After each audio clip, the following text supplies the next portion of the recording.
Baik, bismillahirrahmanirrahim. Assalamualaikum warahmatullahi wabarakatuh.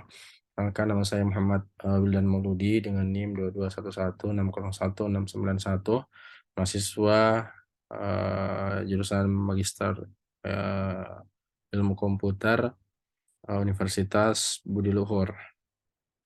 Baik, pada kesempatan kali ini saya akan presentasikan sebuah materi dengan tugas tinjauan artikel, tugas kedua dari mata kuliah jaringan komputer. Baik, langsung saja untuk mengefisienkan waktu di sini saya membahas ringkasan tinjauan artikel dari judul artikel Filosofi Desain Protokol Internet DARPA. Jadi di sini saya sudah merangkum artikel menjadi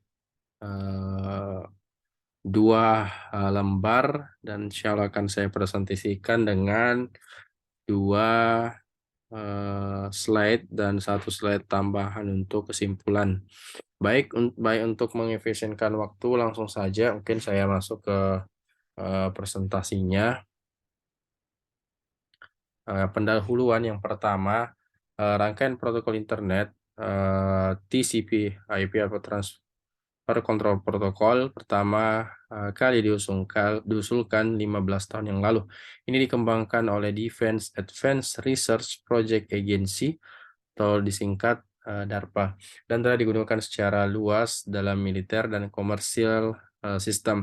Protokol-protokol yang meliputi protokol internet atau IP dan protokol kontrol transmisi atau TCP sekarang menjadi standar Departemen Pertahanan AS untuk internet working dan digunakan secara luas di lingkungan jaringan komersil yang mungkin kita dapat temui pada hari-hari ini di seluruh belahan dunia. Baik, untuk selanjutnya pembahasan penelitian ini membahas motivasi untuk protokol internet di awal waktu dan alasan dibalik keputusan dari pembuatan desain internet ini. Internet telah berkembang selama beberapa dekade dan terbukti sangat sukses. Protokol internet seperti TCP/IP sudah terkenal saat ini dan ada banyak makalah dan spesifikasi yang menjelaskan cara kerja protokol itu sendiri.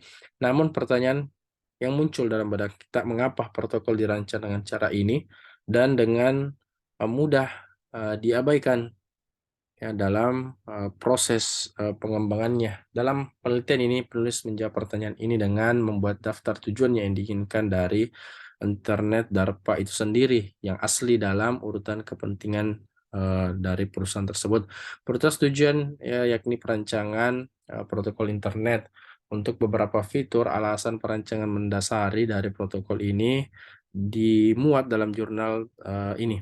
Sebagai contoh, alasan mengapa paket switching diterima dari sirkuit switching dalam arsitek internet adalah untuk memenuhi tujuan utama pemanfaatan multiplexed DARPA internet dari jaringan yang ada. Selanjutnya, kemudian tujuan yang kedua itu mengarah pada desain transmission control protocol atau TCP. Pemisahan internet protokol atau IP dari TCP dan pembuatan user datagram protokol UDP. Ini dua jenis transmisi yang ada saat ini yang berkembang, TCP dan UDP. Dengan demikian, dari penelitian ini kita dapat mengetahui dengan sangat jelas bagaimana protokol yang berbeda ini dibuat dan alasan mengapa mereka dibuat dengan cara ini. Penulis tidak hanya berhenti menjelaskan protokol internet yang ada, tadi ada protokol TCP dan ada protokol UDP, tetapi juga menunjukkan bagian yang tidak sempurna dari arsitektur internet dan tujuan yang belum dicapai hingga saat ini oleh protokol ini. Misalnya, hal yang belum bisa dilakukan oleh protokol tersebut, arsitek internet tidak hemat biaya dan pengelolaan serta akuntabilitas sumber daya masih belum terpecahkan. Nah, ini mungkin masalah yang terjadi saat ini, yakni internet untuk biaya dalam mengakses internet dan juga pengelolaan akuntabilitas sumber daya yang digunakan.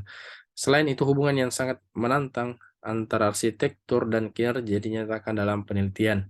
Salah satu kelemahan dari penelitian ini adalah bahwa penulis hanya membahas tujuan atau fitur yang diinginkan untuk menjadi motivasi atau keinginan dalam perancangan TCP/IP, tidak menyebutkan dampak pelapisan jaringan dan hubungan antar pelapisan jaringan dan protokol. Alangkah baiknya jika penulis dapat menjelaskan fitur-fitur perancangan TCP secara lebih rinci, bagaimana tahapan-tahapan yang ada di TCP, bagaimana oscillator dan sebagainya. Namun agak sulit dalam hal ini karena mencakup masalah desain jaringan yang cukup luas. Kemudian kesimpulan yang dapat dapat saya sampaikan dalam jurnal ini untuk tinjauan artikel. Penelitian ini memberikan panduan untuk perancangan protokol jaringan dan menunjukkan arah perancangan. Di masa depan, blok bangunan baru dapat dieksplorasi menggunakan datagram sebagai entitas yang diangkut melalui internet yang mendasarinya, dan dengan demikian protokol mungkin dapat menangani masalah pengelolaan hemat biaya dan akuntabilitas sumber daya atau tujuan lain yang belum tercapai hingga saat ini. Pekerjaan lain yang memungkinkan adalah mempertimbangkan perancangan alat formal untuk menggambarkan kinerja atau menjelajahi kualitas properti layanan internet yang ada, seperti itu. Ya mungkin cukup sekian dari presentasi saya, hanya 2 slide saja tambah 1 slide kesimpulan. Mohon maaf jika ada kekurangan kami sampaikan atau kehilapan. Kami tutup. Subhanakallahumma bihamdik, asyhadu an la ilaha illa anta, astaghfiruka wa atubu ilaik. Assalamualaikum warahmatullahi wabarakatuh.